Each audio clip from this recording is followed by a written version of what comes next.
Lectura del libro Profetas y Reyes. La historia del surgimiento, la caída y restauración del pueblo escogido de Dios.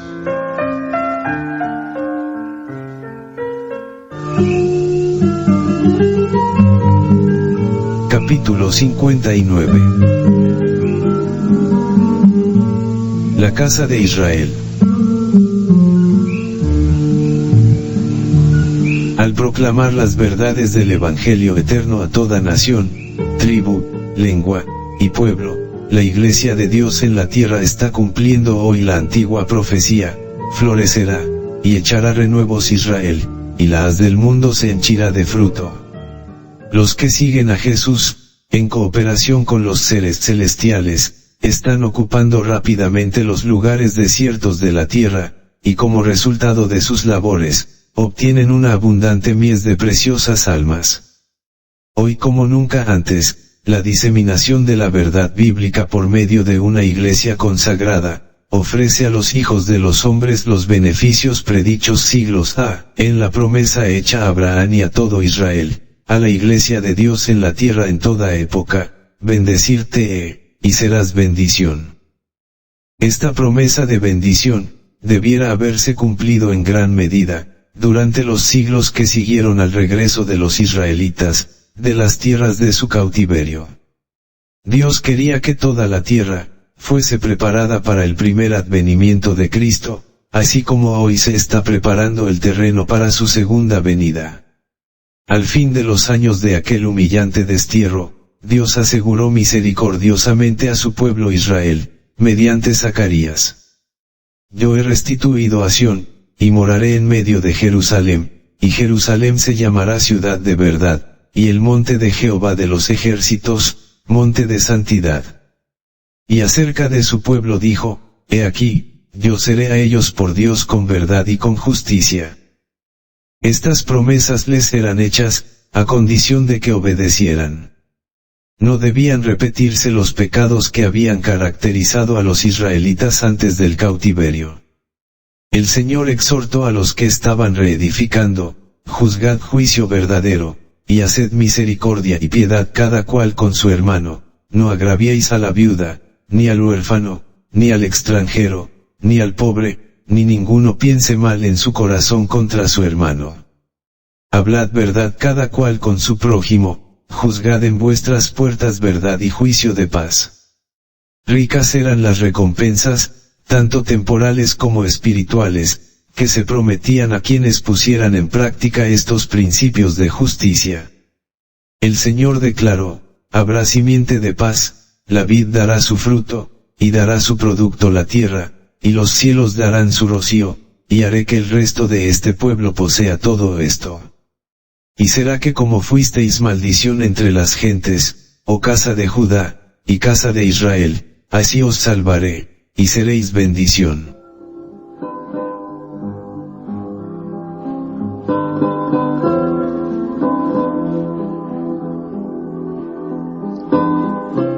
Mediante el cautiverio babilónico, los israelitas quedaron eficazmente curados del culto a las imágenes talladas. Después de su regreso, dedicaron mucha atención a la instrucción religiosa, y al estudio de lo que había sido escrito en el libro de la ley y en los profetas concerniente al culto del Dios verdadero. La reconstrucción del templo les permitió seguir con todos los servicios rituales del santuario. Bajo la dirección de Zorobabel, Esdras y Nehemías, se comprometieron repetidas veces a cumplir todos los mandamientos y estatutos de Jehová.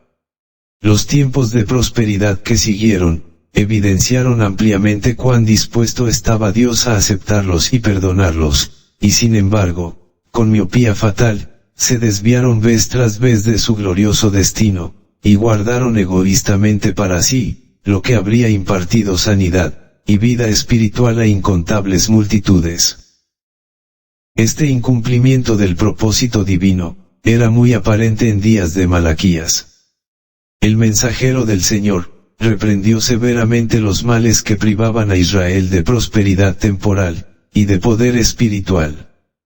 En esta reprensión de los transgresores, el profeta no perdonó a los sacerdotes ni al pueblo. La carga de la palabra de Jehová contra Israel, por mano de Malaquías, era que las lecciones pasadas no se olvidasen, y que el pacto hecho por Jehová con la casa de Israel, se cumpliese con fidelidad. La bendición de Dios podía obtenerse, tan solo por un arrepentimiento de todo corazón. Instaba el profeta: ahora pues, orad a la faz de Dios que tenga piedad de nosotros. Sin embargo, ningún fracaso temporal de Israel había de frustrar el plan secular para redimir a la humanidad. Tal vez aquellos a quienes el profeta hablaba, no escucharían el mensaje dado, pero los propósitos de Jehová se cumplirían a pesar de ello. El Señor declaró por su mensajero: desde donde el sol nace hasta donde se pone, es grande mi nombre entre las gentes, y en todo lugar se ofrece a mi nombre perfume, y presente limpio, porque grande es mi nombre entre las gentes.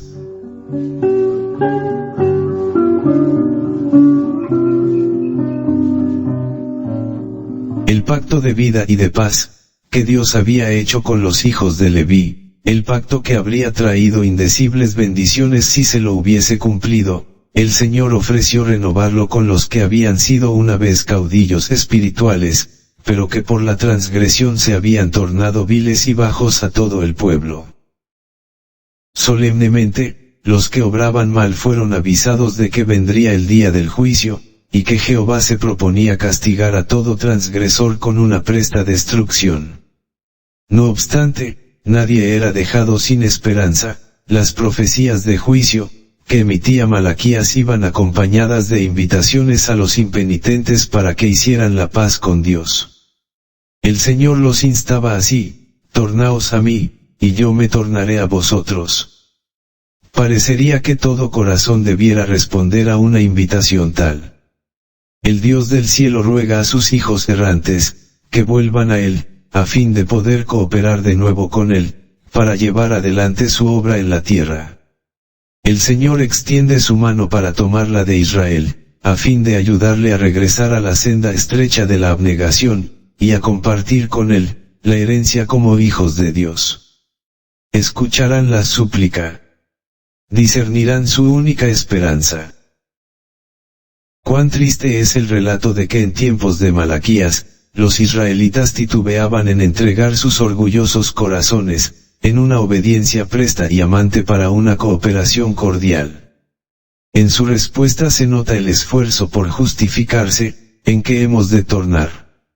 El Señor revela a su pueblo uno de sus pecados especiales. Pregunta: ¿robará el hombre a Dios? Pues vosotros me habéis robado. No reconociendo todavía su pecado, los desobedientes preguntan: ¿en qué te hemos robado? La respuesta del Señor es definida: los diezmos y las primicias. Malditos sois con maldición, porque vosotros, la nación toda, me habéis robado.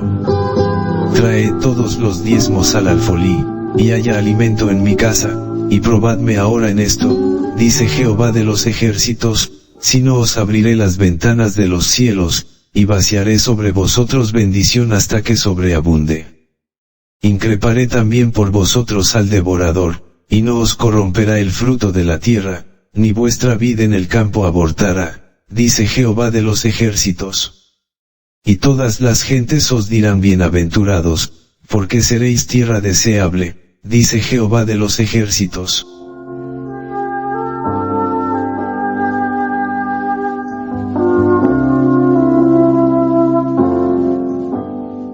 Dios bendice el trabajo de las manos de los hombres, para que ellos le devuelvan la porción que le pertenece.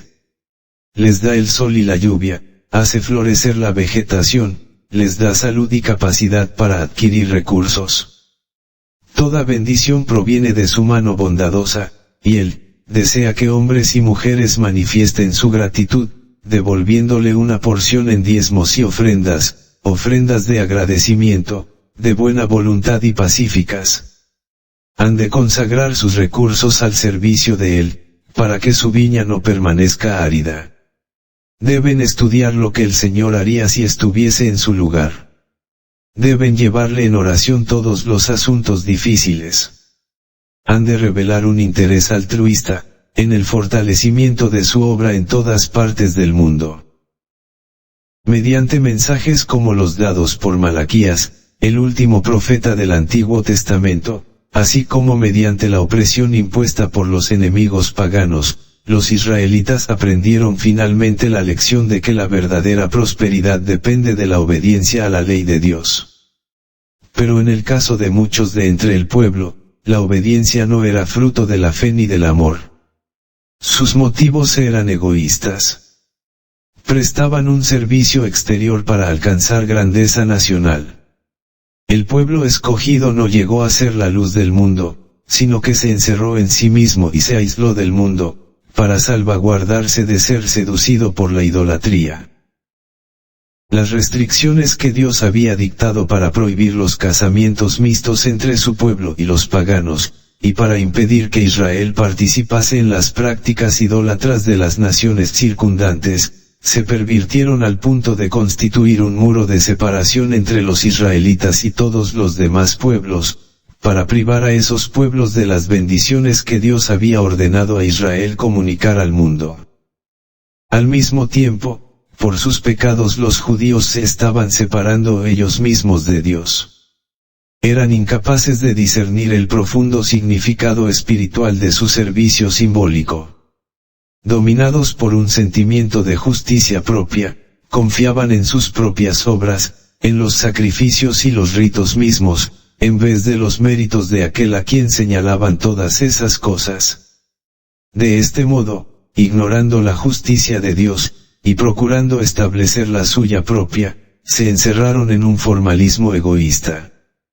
Careciendo del Espíritu y de la gracia de Dios, procuraron suplir esta falta mediante una rigurosa observancia de las ceremonias, y los ritos religiosos. Sin conformarse con los ritos que Dios mismo había ordenado, agravaron los mandamientos divinos con innumerables exacciones propias. Cuanto más se alejaban de Dios, más rigurosos se volvían en la observancia de esas formas.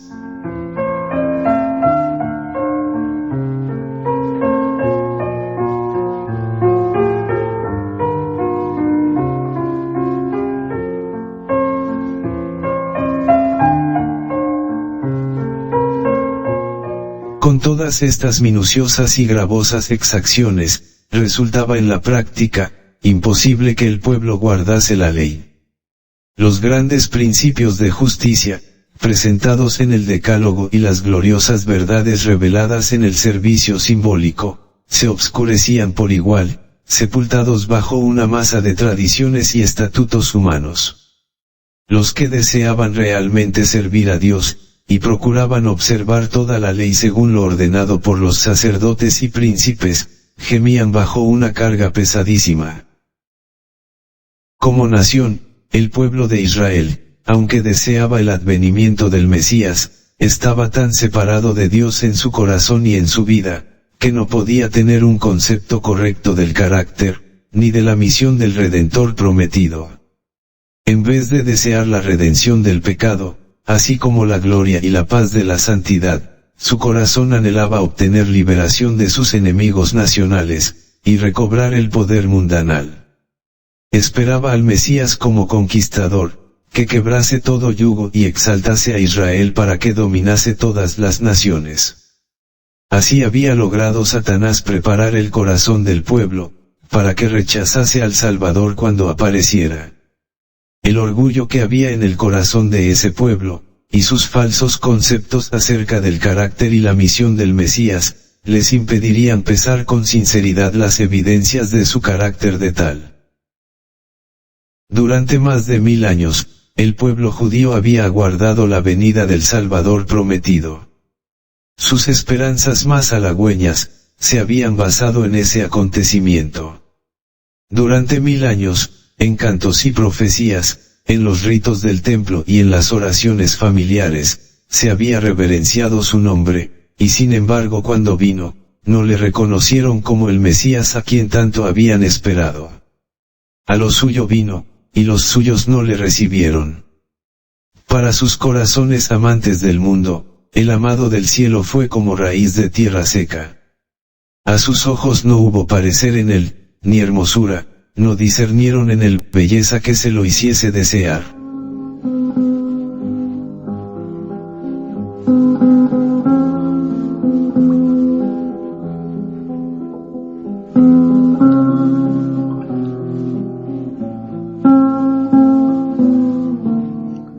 Toda la vida de Jesús de Nazaret entre el pueblo judío, fue un reproche para el egoísmo que este pueblo reveló, al no querer reconocer los justos derechos del dueño de la viña que se les había dado a cultivar.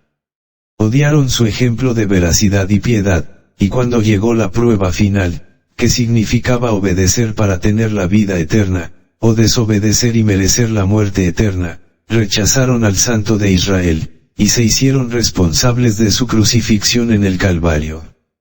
En la parábola de la viña que dio hacia el final de su ministerio en esta tierra, Cristo llamó la atención de los maestros judíos, a las ricas bendiciones concedidas a Israel, y les mostró en ellas, el derecho que Dios tenía a que le obedeciesen. Les presentó claramente la gloria del propósito de Dios, que ellos podrían haber cumplido por su obediencia.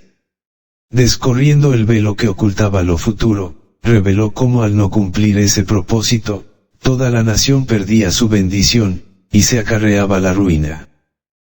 Dijo Cristo, fue un hombre padre de familia, el cual plantó una viña, y la cercó de vallado, y cavó en ella un lagar, y edificó una torre, y la dio a renta a labradores, y se partió lejos. El Salvador se refería a la viña de Jehová de los ejércitos que siglos antes el profeta Isaías había declarado, era la casa de Israel. Y cuando se acercó el tiempo de los frutos, continuó diciendo Cristo, el dueño de la viña, envió sus siervos a los labradores, para que recibiesen sus frutos. Mas los labradores, tomando a los siervos, al uno hirieron, y al otro mataron, y al otro apedrearon.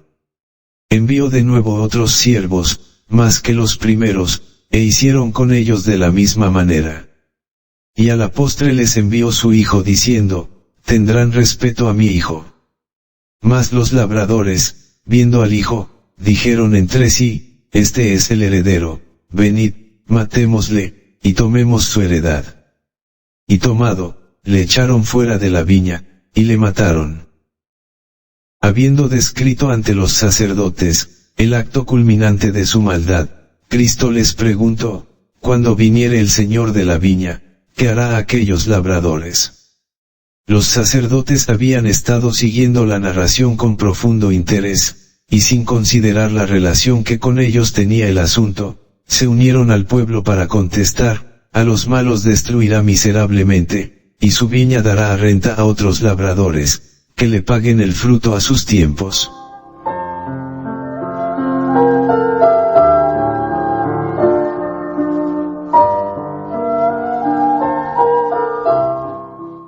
Sin darse cuenta de ello, habían pronunciado su propia condenación. Jesús los miró, y bajo esa mirada escrutadora, comprendieron que leía los secretos de su corazón. Su divinidad fulguró delante de ellos con poder inconfundible. Se vieron retratados en los labradores, e involuntariamente exclamaron, no lo permita Dios. Con solemnidad y pesar, Cristo preguntó, ¿nunca leísteis en las Escrituras, la piedra que desecharon los que edificaban, esta fue hecha por cabeza de esquina, por el Señor es hecho esto, y es cosa maravillosa en nuestros ojos? Por tanto os digo, que el reino de Dios será quitado de vosotros, y será dado a gente que haga los frutos de él. Y el que cayere sobre esta piedra, será quebrantado, y sobre quien ella cayere, le desmenuzará. Si el pueblo le hubiese recibido, Cristo habría evitado a la nación judía su condenación. Pero la envidia, y los celos la hicieron implacable. Sus hijos resolvieron que no recibirían a Jesús de Nazaret como el Mesías. Rechazaron la luz del mundo, y desde ese momento su vida quedó rodeada de tinieblas como de medianoche. La suerte predicha cayó sobre la nación judía. Sus propias fieras pasiones, irrefrenadas, obraron su ruina. En su ira ciega se destruyeron unos a otros. Su orgullo rebelde y obstinado atrajo sobre ellos la ira de sus conquistadores romanos. Jerusalén fue destruida, el templo reducido a ruinas, y su sitio, arado como un campo. Los hijos de Judá perecieron de las maneras más horribles. Millones fueron vendidos para servir como esclavos en tierras paganas. Lo que Dios quiso hacer en favor del mundo por Israel, la nación escogida, lo realizará finalmente mediante su iglesia que está en la tierra hoy. Ya dio su viña, arrenda a otros labradores, a saber a su pueblo guardador del pacto, que le dará fielmente el fruto a sus tiempos. Nunca ha carecido el Señor en esta tierra, de representantes fieles, que consideraron como suyos los intereses de Él. Estos testigos de Dios se cuentan entre el Israel espiritual, y se cumplirán en su favor todas las promesas del pacto que hizo Jehová con su pueblo en la antigüedad.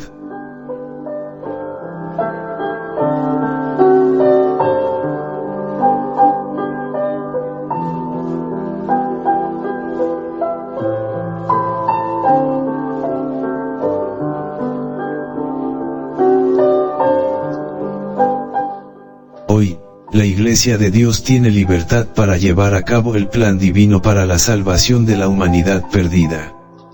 Durante muchos siglos, el pueblo de Dios sufrió la restricción de sus libertades. Se prohibía predicar el Evangelio en su pureza, y se imponían las penas más severas a quienes osaran desobedecer los mandatos de los hombres. En consecuencia, la gran viña moral del Señor quedó casi completamente desocupada. El pueblo se veía privado de la luz que dimana de la palabra de Dios. Las tinieblas del error y de la superstición amenazaban con borrar todo conocimiento de la verdadera religión. La Iglesia de Dios en la tierra se hallaba tan ciertamente en cautiverio durante ese largo plazo de implacable persecución, como estuvieron los hijos de Israel cautivos en Babilonia durante el destierro. Pero gracias a Dios, su iglesia no está ya en servidumbre. Al Israel espiritual han sido devueltos los privilegios que fueron concedidos al pueblo de Dios, cuando se le libertó de Babilonia. En todas partes de la tierra, hombres y mujeres están respondiendo al mensaje enviado por el cielo, acerca del cual, Juan el Revelador profetizó que sería proclamado antes del segundo advenimiento de Cristo: temed a Dios, y dadle honra, porque la hora de su juicio es venida.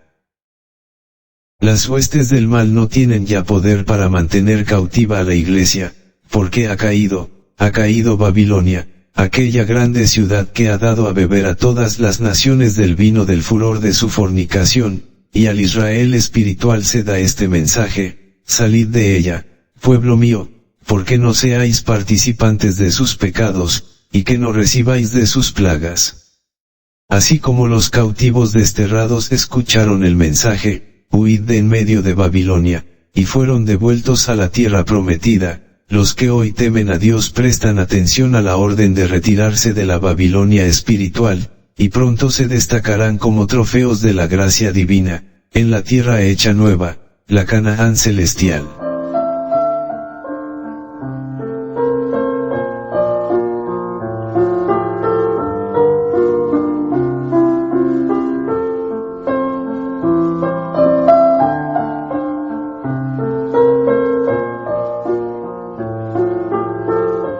En los días de Malaquías, los impenitentes preguntaban en son de burla: ¿dónde está el Dios de juicio? Y recibieron la solemne respuesta: luego vendrá a su templo el Señor, el ángel del pacto, y ¿quién podrá sufrir el tiempo de su venida, o quién podrá estar cuando Él se mostrará? Porque Él es como fuego purificador, y como jabón de lavadores. Y sentarse para afinar y limpiar la plata, porque limpiará los hijos de Leví, los afinará como a oro y como a plata, y ofrecerán a Jehová ofrenda con justicia. Y será suave a Jehová la ofrenda de Judá y de Jerusalén, como en los días pasados, y como en los años antiguos. Cuando estaba por aparecer el Mesías prometido, este fue el mensaje del precursor de Cristo: arrepentíos, publicanos y pecadores, arrepentíos, fariseos y saduceos, que el reino de los cielos se ha acercado. Hoy, en el espíritu y poder de Elías y de Juan el Bautista, los mensajeros enviados por Dios, recuerdan a un mundo destinado al juicio los acontecimientos solemnes que pronto han de suceder, en relación con las horas finales del tiempo de gracia y la aparición de Cristo Jesús como Rey de Reyes y Señor de Señores. Pronto será juzgado cada uno por lo que haya hecho por medio del cuerpo. La hora del juicio ha llegado, y a los miembros de su iglesia en la tierra, incumbe la solemne responsabilidad de dar aviso a los que están, por así decirlo, en la misma margen de la ruina eterna. A todo ser humano que quiera escuchar en este vasto mundo, deben presentarse claramente los principios que están en juego, en la gran controversia que se desarrolla, pues de ellos dependen los destinos de toda la humanidad. En estas horas finales del tiempo de gracia concedido a los hijos de los hombres, cuando falta tan poco para que la suerte de cada alma sea decidida para siempre, el Señor del cielo y de la tierra espera que su iglesia se levante a obrar como nunca antes. Los que han sido libertados en Cristo por un conocimiento de la verdad preciosa, son considerados por el Señor Jesús como sus escogidos, favorecidos por sobre todos los demás en la tierra, y Él espera de ellos, que manifiesten las alabanzas de aquel que los llamó de las tinieblas a su luz admirable. Las bendiciones tan liberalmente concedidas, deben ser comunicadas a otros. La buena nueva de la salvación debe ir a toda nación, tribu, lengua y pueblo.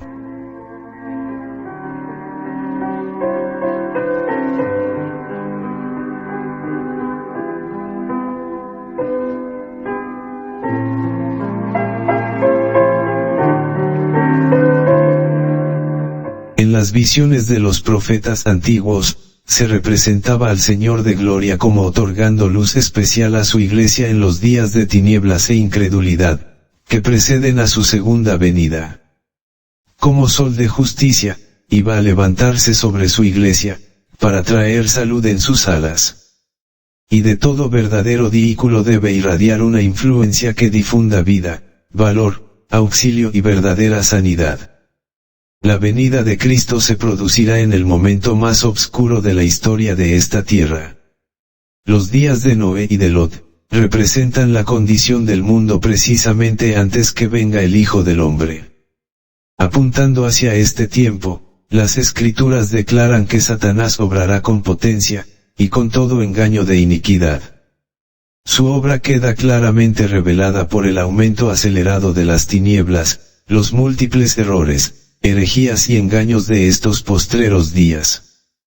No solo está Satanás llevando cautivo al mundo, sino que sus seducciones están leudando a las iglesias que profesan ser de nuestro Señor Jesucristo. La gran apostasía se desarrollará en tinieblas tan densas como las de medianoche. Para el pueblo de Dios, será una noche de prueba, de llanto y de persecución por causa de la verdad. Pero de esa noche de tinieblas resplandecerá la luz de Dios. Él mandó que de las tinieblas resplandeciese la luz.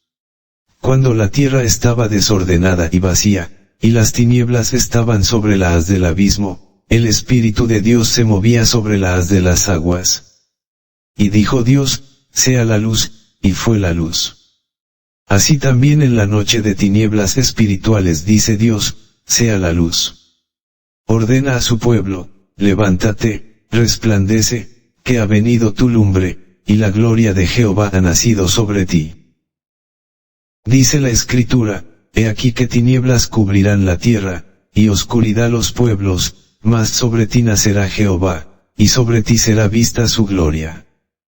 Cristo, manifestación de la gloria del Padre, vino al mundo para ser su luz. Vino para representar a Dios ante los hombres, y de él, fue escrito que le ungió Dios de Espíritu Santo y de potencia y anduvo haciendo bienes. En la sinagoga de Nazaret dijo, el Espíritu del Señor es sobre mí, por cuanto me ha ungido para dar buenas nuevas a los pobres, me ha enviado para sanar a los quebrantados de corazón, para pregonar a los cautivos libertad, y a los ciegos vista, para poner en libertad a los quebrantados, para predicar el año agradable del Señor. Tal era la obra que encargó a sus discípulos que hiciesen. Les dijo: vosotros sois la luz del mundo. Así alumbre vuestra luz delante de los hombres, para que vean vuestras obras buenas, y glorifiquen a vuestro Padre que está en los cielos.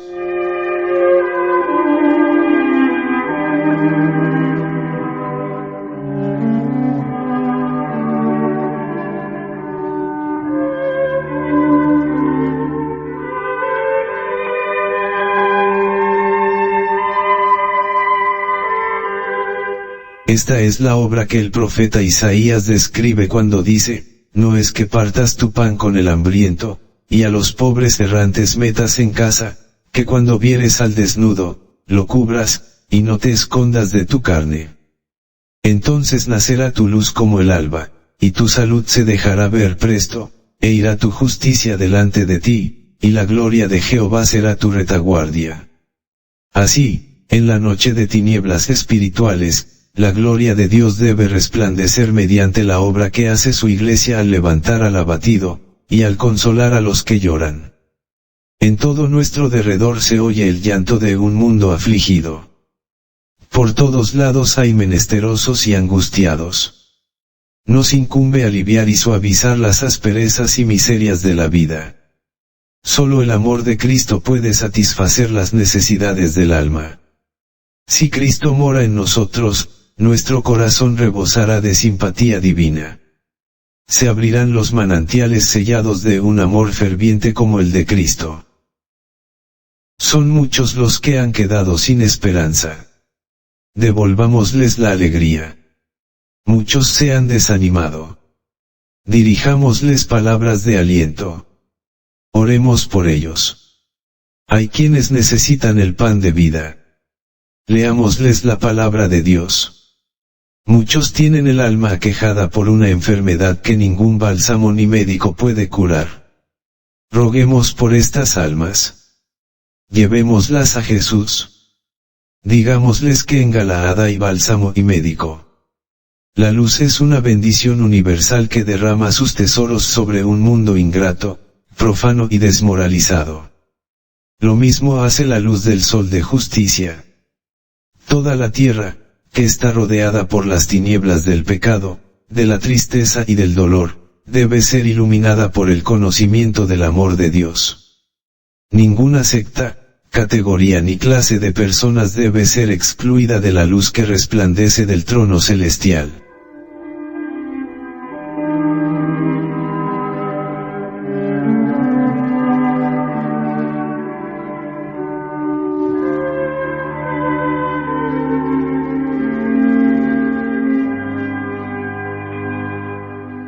El mensaje de esperanza y misericordia debe ser proclamado hasta los últimos confines de la tierra. Todo aquel que quiera, puede extender la mano, asirse de la fortaleza de Dios, reconciliarse con Él, y obtener paz. Ya no deben quedar los paganos envueltos en obscuridad de medianoche. La lobreguez debe desaparecer ante los brillantes rayos del sol de justicia. Cristo ha tomado toda medida necesaria para que su iglesia sea un cuerpo transformado, iluminado por la luz del mundo, en posesión de la gloria de Emmanuel. Él se propone que todo cristiano esté rodeado de una atmósfera espiritual de luz y de paz. Desea que revelemos su gozo en nuestra vida. Levántate, resplandece, que ha venido tu lumbre, y la gloria de Jehová ha nacido sobre ti. Cristo viene con poder y grande gloria. Viene con su propia gloria, y con la del Padre, y le acompañarán los santos ángeles. Mientras todo el mundo esté sumido en tinieblas, habrá luz en toda morada de los santos. Percibirán la primera vislumbre de su segunda aparición. Una luz sin sombra brillará de su resplandor, y Cristo el Redentor será admirado por todos los que le sirvieron. Mientras huyan los impíos, los que siguieron a Cristo se regocijarán en su presencia. Entonces los redimidos de entre los hombres, recibirán la herencia que se les prometió. Así obtendrá un cumplimiento literal el propósito de Dios para con Israel. El hombre no puede impedir que se cumpla la voluntad de Dios. Aun en medio de las manifestaciones del mal, los propósitos de Dios han estado avanzando constantemente hacia su realización. Así sucedió con la casa de Israel durante toda la historia de la monarquía dividida, y así sucede hoy con el Israel espiritual.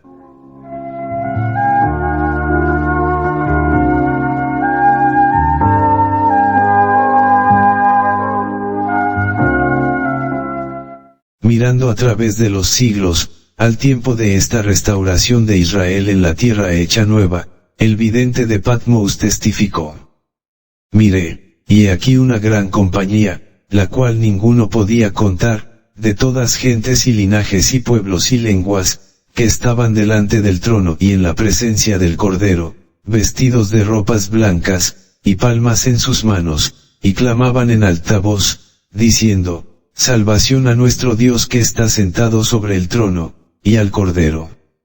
Y todos los ángeles estaban de pie en torno del trono, y en torno de los ancianos y de los 4 seres vivientes, y postráronse sobre sus rostros delante del trono, y adoraron a Dios, diciendo: Amén, la bendición y la gloria y la sabiduría, y la acción de gracias y la honra y la potencia y la fortaleza, sean a nuestro Dios para siempre jamás. Y oí como la voz de una grande compañía, y como el ruido de muchas aguas, y como la voz de grandes truenos, que decía: Aleluya, porque reinó el Señor nuestro Dios Todopoderoso. Gocémonos y alegrémonos y démosle gloria.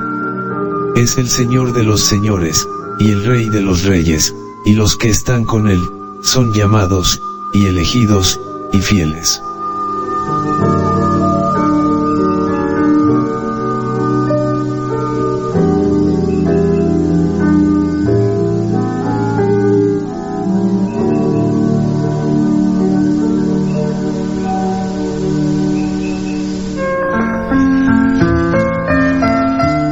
Lectura del libro Profetas y Reyes. La historia del surgimiento, la caída y restauración del pueblo escogido de Dios.